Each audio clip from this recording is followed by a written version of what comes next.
Dr. Alice MacKinnon knows the power of story, not as entertainment, but as legacy. As a doctor of adult education and emotion coach, storyteller, and a woman who has spent decades helping others to make meaning of their lives, she understands why the stories we carry and the ones we choose to share shape everything. In this episode, we dive into why sharing the stories that matter is one of the most powerful acts of connection, healing, and the wisdom we have in our elder years. Dr. Alice, welcome back. I love that we've already had you on the pod and we've got you back to talk about sharing stories that matter now. Thank you, Jen. I'm thrilled to be back to talk about story sharing and stories that matter. Super cool. Well, let's jump straight into it. Sure. So when you hear the phrase stories that matter, what does that Mm. mean to you? And what stories are we in danger of losing right now? Mm. I think when I hear the phrase stories that matter, it makes me think about stories that hold learning, wisdom, guidance, inspiration, um, all sorts of ways that we can. Well, let me start off with, we know that humans are hardwired for stories.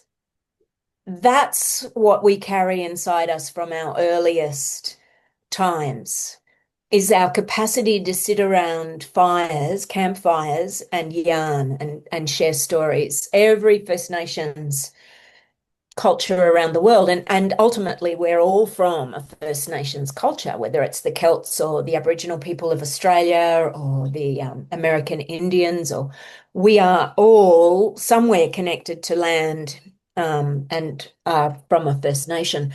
And so we have, and across the board, we're wired to do that. We're wired to tell stories because that's how cultural protocols were passed on. That's how safety is passed on. That's how wisdom is passed on. And that's how we make meaning as a species. We're also a meaning-making species. So whatever happens to us individually or to us in our society, we're always, our brain and our nervous system is wanting to make meaning out of it. And so stories that matter to us. Mm. They help us on our journey. They help us to live life more fully, more wholeheartedly, more wisely, more safely. They help us to connect with other people. They help us to connect with all life. They help us to connect with planet Earth. Um, they are, I think, super important these days because of social media, which is not established as a democratic space. It's not established to uphold and nourish kinder, more peaceful, wiser societies. It's set up to make money. Mm. And, we know that stories that are angry, stories that are loud, stories that are scary, um, stories that are not always truthful. If they need to be lies, to be angry and you know, inflammatory, they'll lie. That's what does well on social media. So I think in today's society, we run a huge risk of, well, we already are. I'm reading this wonderful book, Maria Ressa, the Nobel Prize winning journalist, 2023, How to Stand Up to a Dictator. She's a journalist. She says we're now standing on the rubble of democracy, that social media has now gotten so completely away from us that we can't tell what the facts are, so we can't tell what the truth is. And if we haven't got those things, we have no means to connect as a species, as humans. So stories that matter are factual, truthful, compelling, and offer up wisdom, inspiration, for a kinder, more peaceful, more compassionate, more sustainable, more regenerative world. Where the most of the stuff that we see day to day across socials or the news or anything, Mm. sensationalism is what sells. Yes. And yet, stories that matter are how our wisdom travels. Yes. Wildly different.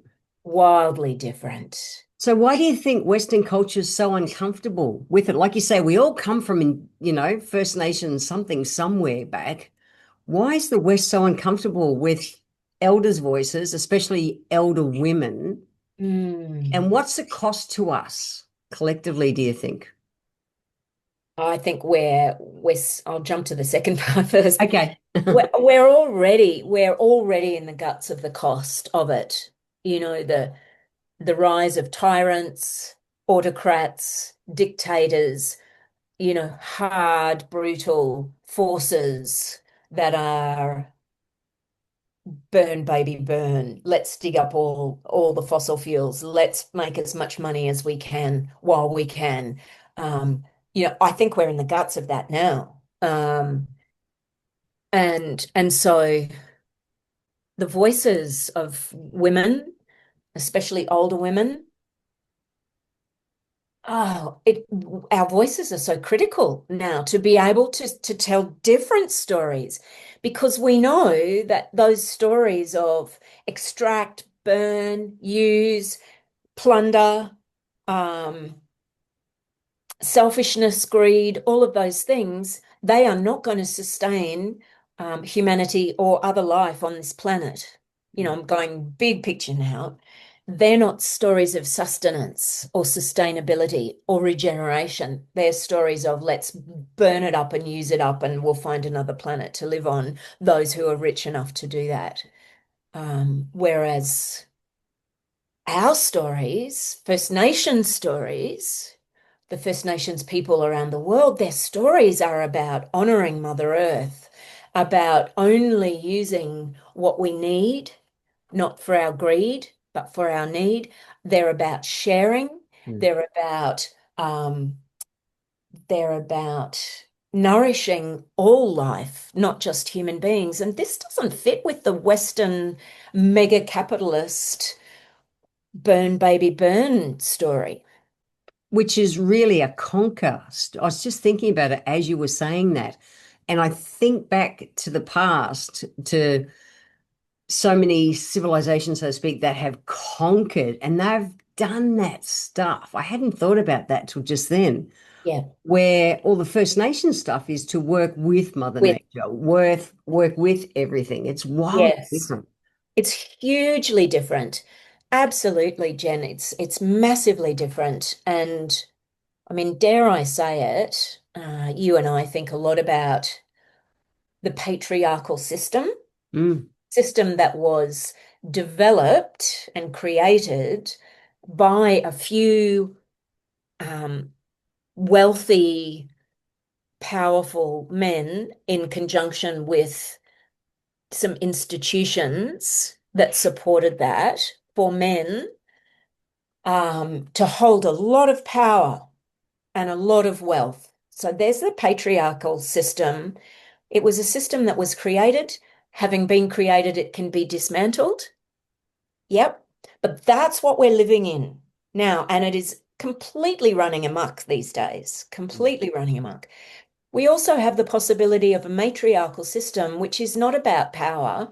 It's not about power over, it's not about power at all. It's actually about collaboration and connection. And it's a whole different way of living. And I think if we were to just look at those two systems, older women, generally, that's where we come from, is it a whole different way of thinking, a whole different paradigm, a whole different system of being that recognizes that the earth is a living system, a complex living system, and that we are all in connection with each other. And, you know, collaboration is the only way that will survive. Yeah, competition is not going to work. Being able to lift people up and Mm. lift the environment up and support. which is what women is, it's just built in us to do, Yeah. it that's sustainable. It's sustainable. It is, Jen. And if we go right back to why women speak so differently generally, and First Nations people still, is the recognition that women, we give birth. Yeah. We give birth. We carry life, we grow life within inside us, and we give birth. And we know that it takes a village to raise a child as well.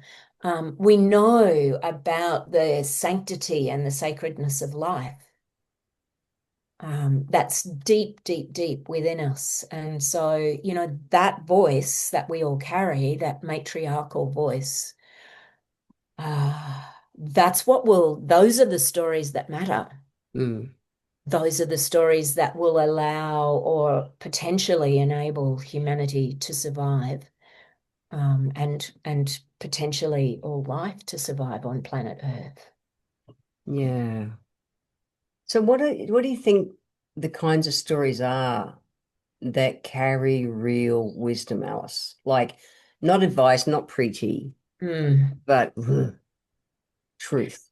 Okay, so I'm thinking about people like um,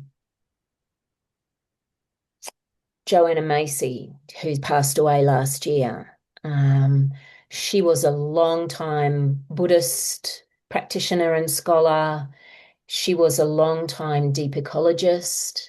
Her work was deeply connected around working with the earth and nourishing the earth and all life. I'm thinking about Jane Goodall. Mm. Yeah. These are the stories that matter. They are filled with wisdom about how to live well. I'm thinking about First Nations women, elders, the grandmothers, the American Indian grandmothers, the aunties and the grandmothers in Australian Aboriginal culture, the old ones. Um, these are the people who know how to live with the land, who know how to live with each other, and who know how to continue life. These are some of the people who are telling stories that matter, and thankfully, we still have their words and we have their books. Robin Wald Kimmerer, Braiding Sweetgrass. Mm. There's so much. We have access to so many stories through books, through papers, through the internet. I mean, it can be it's a double-edged sword, the online world, the Mm. internet. We can access so much. The artists, the poets, the musicians, they tell stories that matter. They come from the heart. Mm. They connect the heart and the head. Um, they speak they speak wisely, and they're not in a big rush to share their wisdom. I'm remembering you and I were talking to Professor Jackie Huggins the other day. There's a woman with stories that matter. Totally. Yeah. And we talked about her measured way of speaking. She takes her time to tell her stories, and as listeners, we get to slow ourselves down Mm. and work at her pace, to hear below the words and to hear the messages, to hear her starting point, to follow her around in this journey of wisdom, and then to come back to the place where we began and go, ah, Mm. To listen deeply, as she says. absolutely, Yeah. absolutely. There are millions of stories that matter, and millions of storytellers, with stories that matter, um, everywhere around the world. Mm. I think what is really important for women like you and I, and people who listen, your podcast is filled with stories that matter. Stories. It is 100%. I agree. Yeah. Yeah, yeah. I think it's absolutely critical that women of all ages, and particularly older women, teach ourselves, learn together to tell our stories of wisdom well and to stand up and tell them. Because if we get sucked into the stories of anger, separation, power over, conquering, all of those things, um, that's what will win. The loudest story wins. Yep. And so we need to learn as older women to band together, to work together, to have each other's backs, and to be able to share our stories of wisdom, of grace, of connection, of care, of compassion, of peace, and paint compelling pictures of a world that is inclusive of all life, that is inclusive of all life. And so that that story gets heard and that compelling picture gets taken up by all ages, and we start to tip the balance the other way again. Yeah. I spoke in my TED talk last year about how my nonna friend Irene taught me that stories are how our wisdom travels, and the importance, as even simply as, in Italy, they come together no matter what Yeah. for a meal. It's just culturally done, and Yeah. they listen and they share their stories. And she, if you go back and listen to one of the earliest podcasts in the present day wise woman where you're listening, Nonna Irene, she spoke about how she said, how else can the younger generations learn what they need to know? That connection, that bringing together people, the stories go beyond just the story. They do. And it is that connection, that in-person connection that's so critical as well. I mean, young people or any of us can access the most horrendous, darkest places of the web um, anytime. And a lot of young people are, and they're getting drawn into these places and these cultures and these ways of living that are not life-giving. Mm.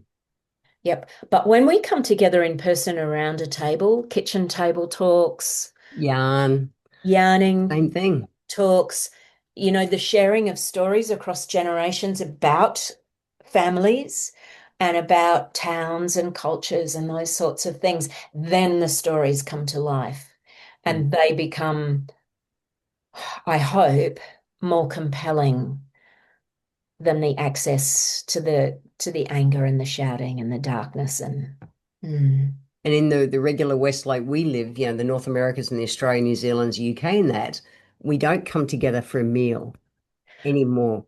no. And that's where people all sit and eat and scroll and stuff, and they're getting all that negative crap, and they're not getting the wisdom. Yeah.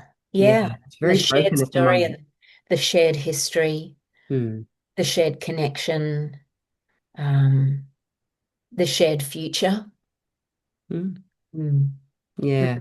My son gave me, you were there, of course, he gave me a lovely journal for Hmm. Christmas, which was stories about mum. And it's got all these lovely prompts through it about to help mums share their stories. What was the first house you ever lived in, and what was something that made you really frightened, and what was something that, what was your first job, and what did you learn from that first job, and it's just filled with these wonderful prompts. And I've been working away on it, as you know, just writing out these Hmm. stories from my life because they're important to share with my grandchildren and my children, and that's part of the story sharing process. Hmm. That's a penguin book, isn't it? If people want to Penguin try and book. track it down, I think that's so clever. The other one that's clever is that you gave your son Hewan a book saying, like, tell me the story of your tattoos, Dad. I think that's The children's book. Yeah. magic for because we've both got tattoos, and Mm. every tattoo holds a story. Yeah. I love that you gave Hewan that. because I think Ellie and and Tom, their kids need to know those stories. Yeah, I thought that was a absolutely. brilliant book. There are so many prompts for sharing stories that matter. That was such a delightful book. How could I resist that book? Yeah, I loved it. I think that's But clever. yeah, but even before we came on today, Jen, I was thinking, what's the story behind the dress I'm wearing? Mm. Yeah, I wore this dress really deliberately because there's a really great story behind this dress. It was Tell us the story, Alice. and I'm just telling this story and I'm looking at you with your rainbow t-shirt on. Your t-shirts and That your says clothes be always you. they Yeah, always have a story. And always. the springboards into stories are all around us. Mm. So this dress was given to me before COVID by a friend of a friend who was probably still is an HIV doctor in Botswana, in Mm. Africa. And she came over to visit our mutual friend in Currumbin, and she brought a few dresses from Botswana with her. And my friend, she's not a dress wearer. Good for you. So I got this beautiful dress that is as I fresh as love it. the day it was given to me, which was at least 6, 7, 8 years ago. And the woman who's the HIV doctor from Botswana is also one of Thich Nhat Hanh's Dharma teachers. So Mm. not only is she doing groundbreaking work around health in Africa, but she also is a storyteller, a Dharma teacher within spiritual traditions like Zen and Buddhism. And they tell stories about this thousands-year-old traditions that give the listeners, the students, and the practitioners insights into how to live well. And so she, over many years, has been a Dharma teacher, and she goes back to Thich Nhat Hanh's um, Plum Village, the monastery at Village, and she's very much part of that community. So it's this incredible dress. Every time I wear it, I think of her and that amazing combination and synergy between her life. And she's also a dancer. Mm. Yeah, yeah. Legend. I love it. She's a legend, and here's this gorgeous dress that I get to wear. But there's a chance straight off the bat. Why am I wearing this? Because of who Mm. gave it to me and what she does in the world. Yeah, and you carry that energy with you. Absolutely. Mm. I love Yeah. it. Yeah. But the springboards to tell stories are everywhere. So, you know, Absolutely. for the people who are listening to us, they think, I'm not, what? Storyteller is such a big word and it carries a lot of assumptions and perceptions with it for people who hear that word. Um, but bringing stories back into the everyday Mm. between friends, between family, across communities, it's so possible. And the springboards are everywhere.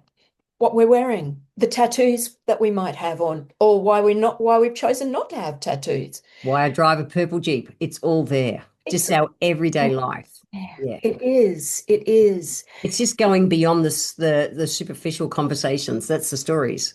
That's it. It's going beyond the superficial, most definitely, and also the tripping over of opinions and clickbaits. You know, that whole clickbaiting thing.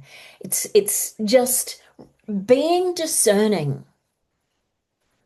Yep. What is some and the heart, that combination of the heart and the head can really be helpful, I think, in discerning what is a story that matters right now in this situation that I'm in. So much of it depends on the context that you're in, the situation you're in. If someone has asked you a question, is it safe to tell a story that matters?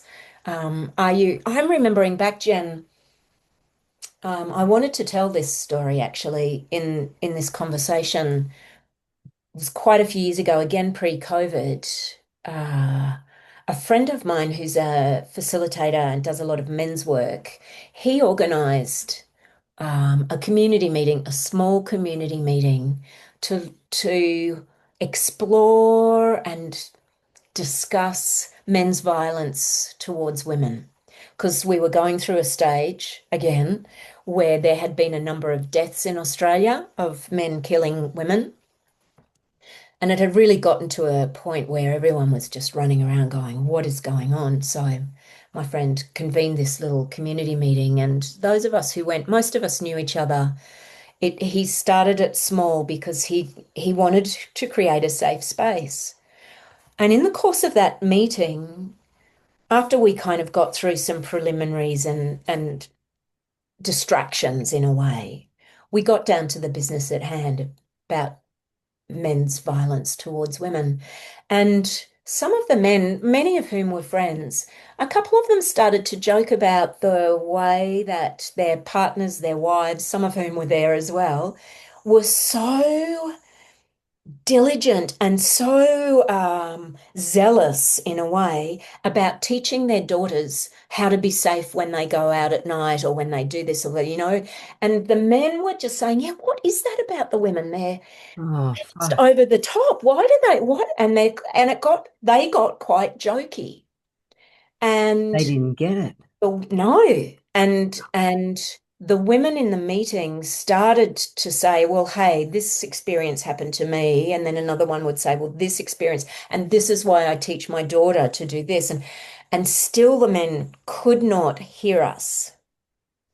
And what we did, I don't even remember how it happened, but somehow all the women in that room literally stood up together. We're standing out Mm, of our chairs together and we're talking to each other across the room and and then somebody asked, has all of these things happened to you? Has there been assault? Has there been rape? Has there been this? Has there been that? Has there been that? Has there been that? From the most, annoying things, wolf whistles right through. And every woman in that room mm, looked at each other and almost in unison we went, we have all experienced this. And in that moment, because we stood together and we spoke together, finally, the men in that room, you could hear a feather drop. And the men, there was this massive illumination in the men's minds, and they got it. mm, They got why their wives, their partners teach their daughters so diligently how to be safe.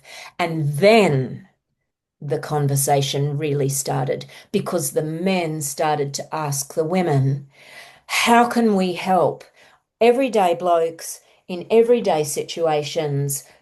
What happens? And I remember saying, look, I remember my car broke down recently and I had to go to Miami and it was right on dusk. And by the time I got the car to the servo, I then had to walk down the road to the motel that I was staying at, and it was dark. And no man at the servo no staff member offered to walk me 500 meters to my hotel. So I'm walking down the road, clutching my keys the way we do, like weapons, every kind of radar for danger on alert, my nervous system in hypervigilance because I did not feel safe. And so that, the men were saying, well, what could we do in that situation? I said, well, if you were a staff member at that servo, you could ask, you could offer, can I help you walk? Where are you going? Can I help you? And if you were a bloke walking along a road, this got into quite an interesting discussion. If you were just a stranger walking along the road and you saw a woman at night walking on her own, what do you do? And the women, it was just this great backwards and forwards of the women saying, well, in that situation, don't come too close because we don't want to feel like you're going to stalk us and attack us. Um, don't be too friendly because same thing, maybe you're a psychopath. But you could walk at a respectable distance and keep an eye on us, or you might just want to say, "Hey, I'm aware that you're walking on your own. I I'm not stalking you. I'm here if you need me." This wonderful conversation came up because the men were open to hearing us. and asking the dumb questions in the room that none of us had ever been asked before from by men. How can we help you out in the world? They were oblivious. They were completely oblivious because they live in a completely different world Yeah. to us. Yeah, They they can feel go out safe. any time of night or day, and they said it. We never feel unsafe. They Yeah. suddenly recognized the world they lived in was a completely different world to the world women lived in. And it took all of the women standing up together, having each other's backs and speaking in unison and going, this is our world, for them to hear us. It's huge.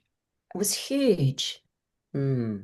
It was huge. And so that capacity to suspend our own assumptions and our own judgments and deeply listen is a really critical part of sharing stories that matter. And I think, especially for women and especially for older women, to speak collectively and to keep each other safe, to recognize what I think that's where it started. What context are you in? What situation are you in? How do we keep each other safe? How do we still share stories that matter in safe ways for our well-being? Yeah. On a simple one-on-one kind of thing, naturopathically or energetically in my work, we say that when we speak from our heart, we speak our truth.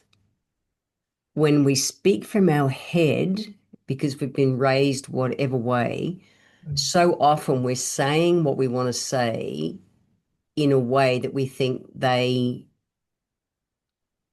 need to hear it. Like we're not speaking our truth. And so often I've learned to put my hand on my heart, on my chest, to remind me when I'm speaking to do that because I know to avoid confrontation, be a people pleaser or whatever in the past. I've definitely, whether I was sharing something really important or whatever, I was making assumptions. I wasn't speaking my truth. I was saying what I thought they needed to hear about it versus the core truth of it. Yeah, I love that, Jen, that because there's that sense of when we touch, oh, put a hand on our heart or hold arms or whatever, we're letting our nervous system know that we're safe and sound. We're Mm. calming our amygdala, our radar for danger, letting it know that we're safe and sound, as you say, speaking from the heart, speaking authentically Yeah. from our truth. Mm. But I think we also do need to use our head too, because we need to discern How to share. how to share, but actually, is this a context that's safe to share in? Yeah. That meeting, if I'd been the only woman in that meeting and had been a bunch of angry men, I would have just quietly left because that would not have been a safe place for me to tell my story. If that meeting hadn't been well facilitated, if the facilitator hadn't been an experienced facilitator, that may not have been a place for us to share our stories and to have that incredible coming together of different worldviews. We need to use our head to help us discern, well, is it safe to share our stories? And Yeah. sometimes it might not be safe, but we are absolutely compelled to still stand up Oh yeah. and share. Yep. And if I'm in a gathering where somebody does that, they're moved so deeply to share vulnerably, I'm going to make sure that I'm listening deeply and I'm going to make sure that my energies are there to support them. And if they need help, Mm. make sure I'm there, just to have their back. Yeah. Mm. So what do you think the difference is between sharing stories for attention, which is where so much of the world is nowadays, versus truly sharing stories for that transmission of wisdom and truth? Yeah. What's the difference? Oh, I think, there's the stories for attention are all about, look at me, look at me, look at me. Yeah. I'm thinking about politicians walking into Parliament in the full hijab and Oh, high heels, and it's there. That was not story sharing that had any integrity about it, it was a look at me, look at me, look at me. attention grabbing. Yeah. Absolutely attention grabbing. Yeah. Um, and then I'm thinking about the hand on the heart and the stories, the sharing of stories that are from lived experience, where that lived experience has been explored and processed and digested and metabolized in a way where wisdom becomes available to be shared. Mm. Not just, I Yeah, got not just thrown at us. Yeah. no, no, no, but that sense of, okay, this Matters. experienced this, I have processed this is the wisdom that has come out of it from the work Mm. on this experience. There's such a big difference. Yeah. And we see it every day, don't we? Yeah. Yeah, we do. And we see so much of the attention grabbing one nowadays. So much, Yeah. It's so hard to much. get to the depth. Yeah. Yeah. So, oh, sorry, you go. You No, speak. I'm just going to say that's where, as listeners and viewers, discernment is so important too, and fact checking Yeah. for truth and facts, those sorts of things. Do the work behind the scenes to find out is that really true? Mm. And I find out where and we have access to so much that we can go back and find original research papers, or we can find original journals, or we can find whether it's just bullshit and attention seeking. Yeah. Yeah. And stirring people up. Yeah. Mm. That's a big one. It's But huge. because so many people are after their 5 minutes of fame and stuff nowadays, and I see it on social media so often. They're just baiting others with bullshit stories Yeah. to provoke and get their attention. And I just think, oh, imagine you actually just ask for help, like is what you really want. You just want care and attention. You got no idea. So you use this. The world's got to a place that people just do that other. Yeah. Yeah. Yeah. Which makes the online world to me very loud and full of white noise. I'm grateful that we have access to technology for even us to be able to do a podcast to Absolutely. women around the world. And at the same time, discernment's the word. I think that we need to be discerning what we allow into our brains. Oh my goodness, yes. Yeah. Because it can help, it can make, not help, it can make us filter our stories, Yeah. I think. Yeah. So Alice, what have you learned watching women aging about the stories that they finally feel ready to tell Mm. and why we kept that, we were silent before, we kept our mouths shut. Well, we live in a patriarchal system. Yeah. And that story I told about the community meeting, our stories weren't always or often heard. Mm. I'm thinking about, I think that community meeting was probably held around about the same time as the Me Too movement started to really grab the mainstream. It maybe single voices are hard to cut through. It's hard to unless it's a family gathering, unless it's a small gathering, that type of thing. But collectively, there is so much power in coming together and telling our stories as a movement. Um, so, you and I, Jen, we made the doco Taking Off Tales of Older Women Who Yeah. Surf a few years ago. And the voices of older women from the water now are growing. And Oh. there's a number of Instagram accounts, Mm. for older women who surf and that kind of thing. It's collective. It is. And it changes things. I got a message this week. I was sharing a past client of mine. She wanted a surfing lesson for Christmas. Mm. And she's had gone back for a second one because she'd met us and she watched the documentary and she Mm. went to her son. I want to learn to surf. Yeah. And she's in her 60s. And Yeah. it's like, Oh, it's if we incredible. didn't tell our story, those stories, she probably would not cross that line. Yeah. Wouldn't And even think to. we can only imagine how that might nourish her life ongoing Oh, now. yeah. How that might build up her confidence in her general life. What Oh, that might bring to her being in the world. yeah. Yeah.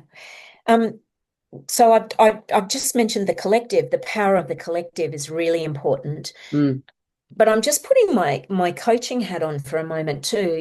I have the incredible privilege of working one-on-one with people online and in person, in a kind of a therapeutic way. And there is something incredibly powerful in that one-on-one, in people being able to share their stories of no matter what it is, and to know that they're held by another person in a very safe space. There is, as the holder of that space, and for the story sharer in that space, that whole therapeutic world. Gosh, that's an important one too mm, for older women and women and anyone, but we're talking particularly about women and older women, to be able to, one, in our ability to share our stories of shame, anger, abuse, trauma, whatever it is that we've experienced, and to be heard unconditionally. That is such a healing process mm, as well. I just wanted to make sure that that was included in our conversation, because I've talked a lot about the collective storytelling, mm. but that, whoever you have an opportunity, and just women we have the muscles and the capacity one-on-one, just as friends, Yeah. to share about our lives. And gosh, what an amazing opportunity we have as women, just one on one as friends, to share, to sit over a cup of coffee with another friend, and rather than skirt around or start there and then let yourself dive deep, to be able to share our stories with each other. And there's the transmission as well of wisdom and guidance and connection, empathy and compassion. It helps us build our deep listening skills too, the more we do it. And starting with a Oh, girlfriend is a great safe space to do that. I talked about that as one of the actions, one of the calls to action in my TED talk is initially just once a month, gather with another woman yeah, and share a story that matters. Don't yeah, have a surface catch up. Share a story that matters.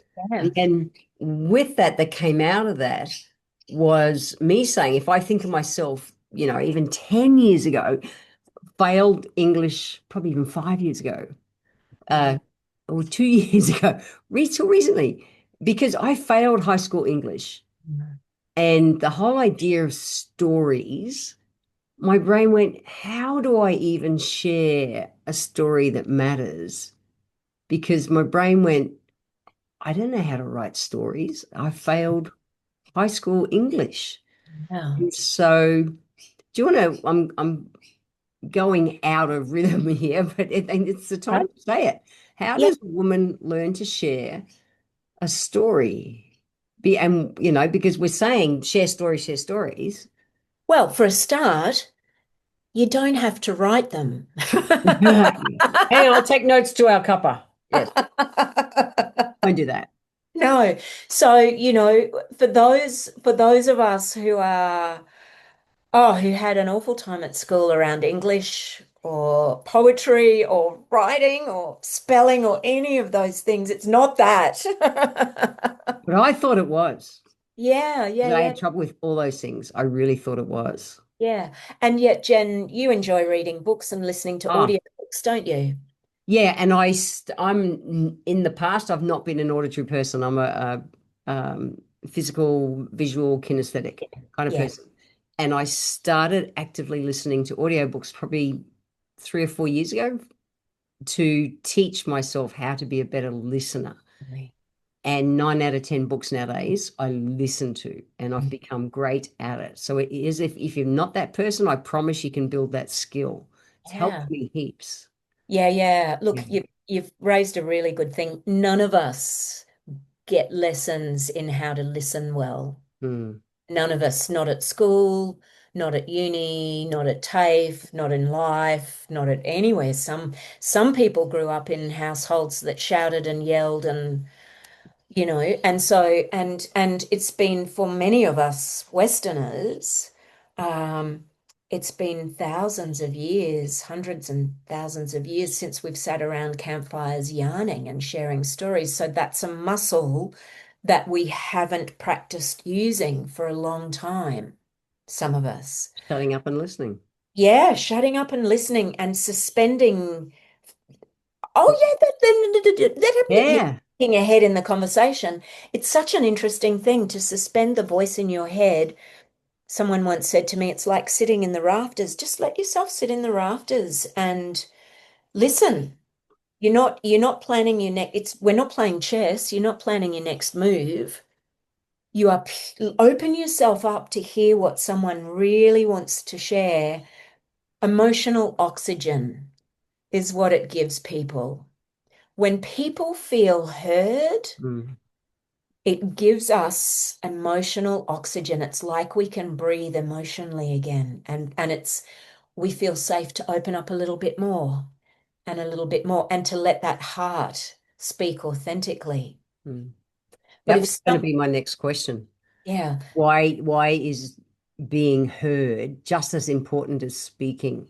Because that listening, even me listening to you talking and witnessing that kind of thing, that allows the wisdom to be passed on. Whereas if I'm in my head and not listening, like listening is as important as telling the story.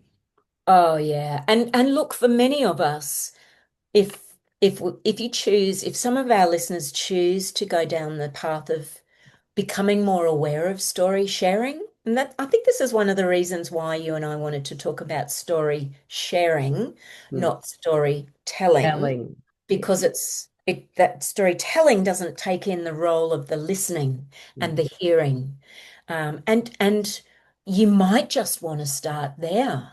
Just become a great listener. And it's a practice. Mm. All of us fall over and fail over and over again with our listening skills.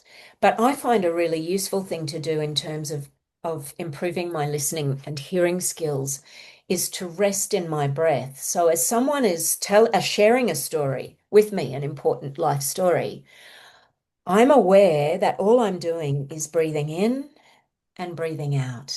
And I'm feeling the chair underneath my butt and I'm just breathing. I'm feeling the breath against my nostrils, just breathing in and breathing out. I'm not trying to make sense. I'm not trying to race ahead and give advice. I'm not trying to do any of that. I am letting the story that that person is choosing to share with me. I'm just choosing to be 1000% there for that. And I guess this is the another part of it is our capacity to ask questions. And not questions to judge, not questions to trap, curious questions that peel back more layers. Things like when you're talking to me about this experience, what can you feel in your body? Are you noticing something going on in your body? Is your heart racing, or have you got butterflies in your tummy? What are they saying to you? What's going on for you as and then, so you give people more and more space to share a little bit more. We So help them feel safe. curious questions. Yeah. Yeah. And that indicates to them that That we're you're listening. listening. Yeah. Yeah. And things like eye contact, Mm. not being distracted. Mm. Yeah. Those sorts of things that gives the story sharer, the teller, the sense that they can breathe emotionally. They're being heard. They're deeply being heard. How did that feel when that happened for you? Oh, wow. Where might you go from here? Mhm. Just simple little questions. Hmm. And as story sharers, I mean, I know for a long time, it's taken me a long time to trust people to share stories because I've worked at my deep listening for decades. I still don't feel I'm a particularly skilled listener, but I'm working at it constantly, and that's been a decades long practice. And because I because I work on that level, it's like, oh, I really want to know somebody's listening before I will share fully from my heart. You need to feel safe. Oh, I need to feel safe. I need to feel that I'm going to be heard, Mm. that the person who's listening is going to do their best to try and understand me. And if they don't understand me, that they'll ask me a question to try and understand what I'm saying. What does that when you said that word, what does that mean? I didn't quite understand what you meant by that word. And just to help unpack it. And then I know, oh, they're listening. I can keep telling my story bit by bit. But I've been a shy storyteller for a long time because I want to know I'm being heard well. Mm. So, what do you think fills the gap if women don't mindfully pass on their stories? Oh, look, Jen, I think we are at such a critical time in human society, that sharing our stories, listening, telling, questioning, collectively, one-on-one in small groups, there is no more urgent time to embark on storytelling because the narrative, the stories of the world they're being hauled away from us. Yeah. Yep, they're being stolen. I mean, look at what's happening in America Silenced. with that, yeah, Yeah. with history, with the American history, civil rights history, those sorts of things. It's being wiped It out. is. And they're like any woman who in the military or NASA or anything, Yes, that's like your first black pilot, for instance, they've just been wiped from all records. yes, It's like that was one of the defining moments for me to want to create this podcast. I thought we have to keep women's stories going. yes. I agree, it's vital right now. There It's is no more important time. There may not be much time. And so it is absolutely crucial that together, collectively, older women, we begin to practice the skills to share our stories one on one with friends, broaden it out a little bit. If you're in a family group where it's safe, not all family groups are, but if you're in a family group that's safe, start to more proactively share stories, start more proactively listening and asking people about their stories. I think we need to imagine that we are walking around in our lives with baskets, and we need to be gathering up the stories and the wisdom and sharing them and transmitting them and stories about a better world, about how better worlds have been created in the past. There are all sorts of examples in history of where more equitable societies, more how peace has been brokered, how peace has been waged, how empathy has, they're everywhere, and we're living in them as well. Mm. Those are the stories that we need to share. These are the stories that matter because we need to start taking control of the narrative.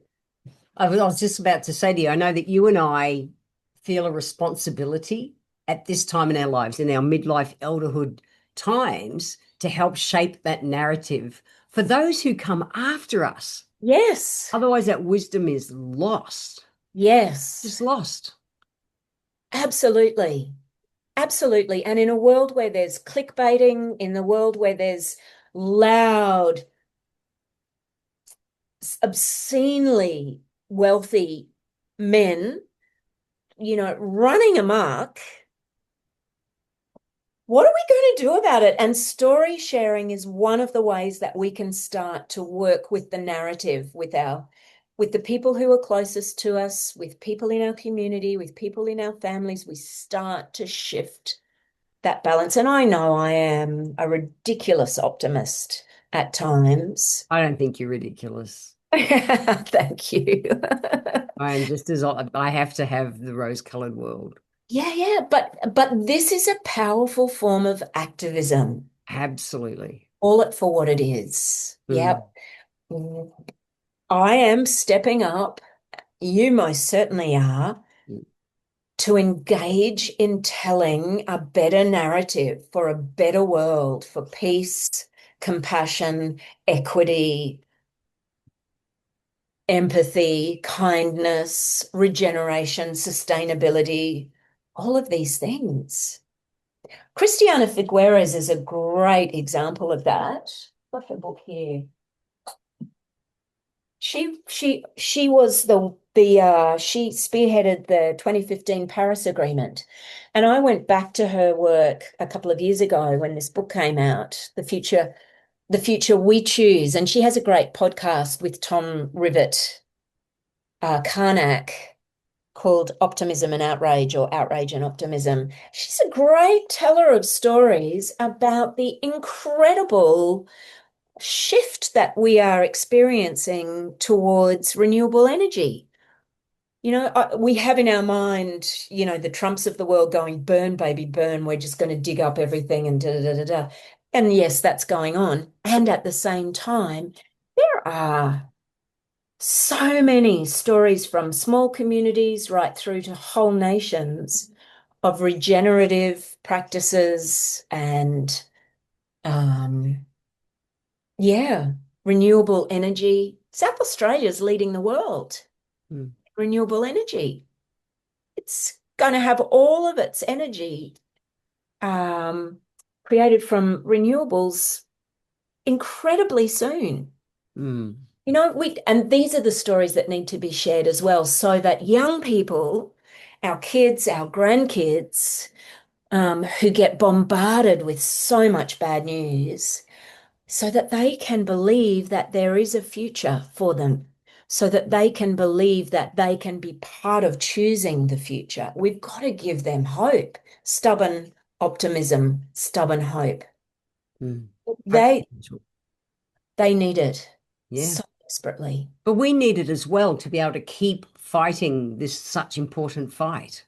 We do. We need to stand in hope as well. We do. And Got to we need to, celebrate. I was going to say, we're celebrating every little win, every little notice. yeah, That's what helps keep the hope. absolutely.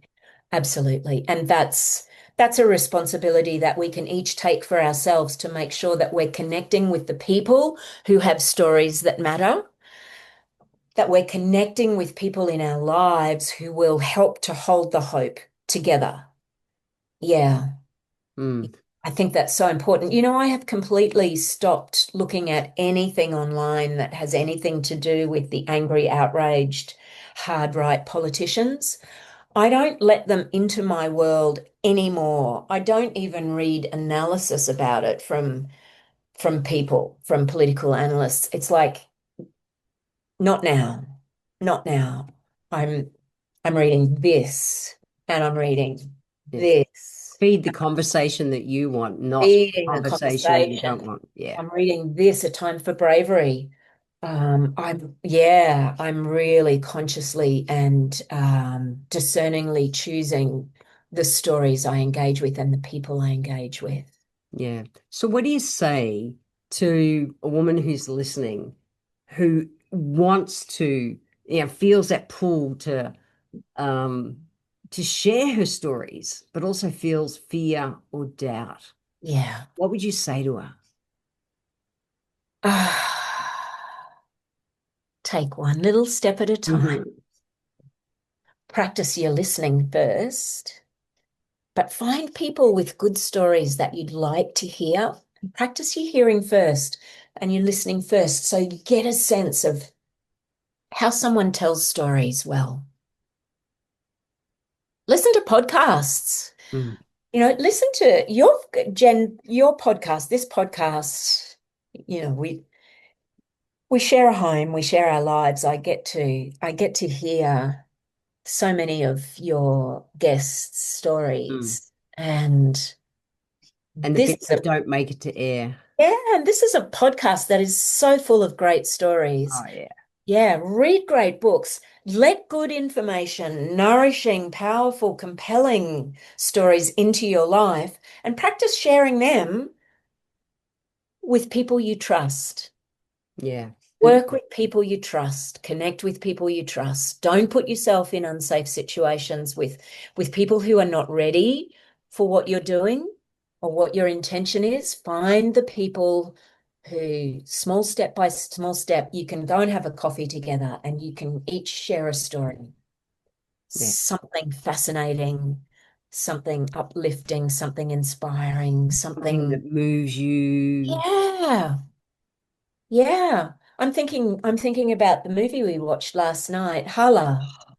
Yeah. That what an extraordinary story that was about the Pakistani family that had moved to the States and their 17-year-old Hala. And it was such a measured, thoughtfully told story with no big bells and whistles and there was drama, but it wasn't overblown.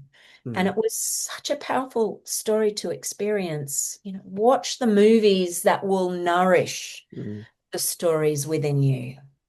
And the more we do it, the more we listen, the more we share a story, no matter how small, the more that skill grows in us. It's skill building. It is. It's practice. And if Yeah. I can learn this stuff, I promise whoever's listening, you can too, because I was not the listener at all in my younger years. It's been huge for me to mindfully teach, to learn it's this. Yeah. So if there are women listening to this and they're feeling drawn to it, remember that there are kind of three components to it. Certainly one is telling your stories, your authentic stories to people you trust in situations that are safe. Um, there is the practicing of the listening skills, of your listening skills. And there's also the practicing of asking curious questions to better understand someone's story or thinking. There's kind of three components of it. And And oh, you go.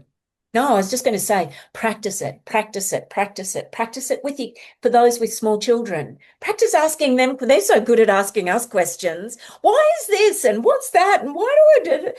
Ask them questions. And for me, again, I wasn't the question asker. No, I really am learning that still. And so I've learned that I'll frame a question by saying I'm curious because it makes me think about the curiosity of the topic that the person's speaking about that I want to know about. So I yeah, use the words I'm curious a lot nowadays because it helps me to get to that space. that's a great tip, Jen. Works Yeah, for me. It it's a helps me. good little prompt. I'm curious. Yeah. Tell me What, about. yeah, tell me more Why? about that. Yeah, yeah. Yeah, or what do you mean when you say that? I'm Mm. really curious, and that signals to the person who's talking that you are curious. Yeah. Yeah. And then you back it up by listening. Yeah. And I found I asked different questions by doing that versus it was more superficial before than deep. I love that, Jen. I love Mm. that. Two little words. I'm curious. Mm. That's easy to remember to keep in our heads so that the Mm. next time someone is having a conversation with someone else, they could just, oh, I'm curious. I'm curious to know more. Just that. Yeah. And in the past, I was curious. I just didn't verbalize it. And Yes. so I missed out on the richness of what a conversation could be or the deeper wisdom or whatever. I missed that because I wasn't prompting, creating the space for the person to keep sharing on whatever the topic was. Yeah. It's been great for me. Yeah. Yeah. So for those of you listening Mm. and who want to play more with this, can I ask two things? One, well, ask one thing. Share one of these podcasts, and if anything, particularly this episode, to a girlfriend and say, let's gather once a month and share a story that matters.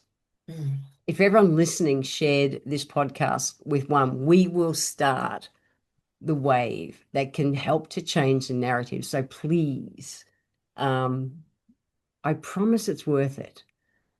I promise Oh, it's worth it it. is such a critical time of our Yeah. civilization, of Yeah. our lives. Yeah. And you never know that one-on-one could grow into a circle of a few girlfriends or gathering once a month or something. We've got Yes. no idea, but it has to start, and it starts with us Yes. one-on-one. Yes. You made me remember there, Jen, you and myself and two of our very dear friends, Yeah. we get together on Zoom once a month Yep. and just have two or three questions that we each speak to. One is a story that matters, one is something that we've learned, a learning we've had. One is a question that we have. I think it's just that, really, those three things. Yeah. And we spend an hour, the four of us, Everyone and gets equal time. everyone gets equal time, and somebody steps up each time to kind of guide and facilitate each time. And oh, wow, we've had some great Been great conversations, stuff that's haven't come out of we? it. Yeah, and so don't think, oh, I haven't got a girlfriend close to me. For fuck's sake, use FaceTime, use whatever. The four of us are in, well, even in different states. Like none of us live near each other. You and I live near each other. That's it. The rest don't. And so, and yet it's like a story sharing mastermind group that's just been, Yes. is great for us as women, there to support each other. Yeah, Yeah, it's been cool. it's Yeah. great. And then you Yep. and I also have this wonderful, is that what you were going to say? Yeah, yeah. So if you're thinking, stories, we have a community that we're just launching here in January as we record this about how to share stories that matter. It's a 6-week course that we guide you through how to share stories, how to listen, how to build all these skills. And at the same time, it's got a community of women wanting to do the same thing. And so it's a great space to start this. So I'll put the link below wherever you're listening to this podcast. You'll be able to listen or go and check out the website to get more information on it because it's really important to us. When I was doing my TED talk, you and I talked so much about, my presentation Mhm. and my nonna friend Irene really, I'd recorded her podcast episode, early in the piece, and Mm. it really drove home to me the importance of stories. And so we made it that it's the call to action from this. Yeah. It's so important. It's a skill that's been lost in the West, and we want to help it come back. Mm. So check it out, even if you're just a tiny bit curious. But imagine being in a community of women who are all learning how to share stories together and are there to actively, deeply listen to you. Fuck. Priceless. Priceless. Yeah. Yeah. Yeah.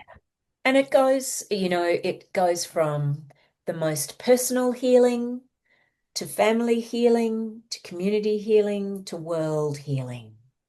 It is the personal and the big picture. And I can think of no more important thing certainly for me to put my time to and for Same. women to put our time to than that.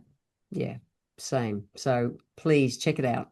I promise it will be worth your time to spend that bit of coaching time with us. So, Dr. Mm. Alice MacKinnon, you. This is such an important topic, and thank you for coming back on the podcast again. I really appreciate your wisdom. I love that you're a rites of passage facilitator, as well as all the other things that you've done and do, and you have great wisdom to share. So thank you for your time today. Thank you, Jen. It is Mm. always gorgeous to be in conversation with you. Thank you, my wife. Thanks very Thanks, much. everyone. Bye. Bye.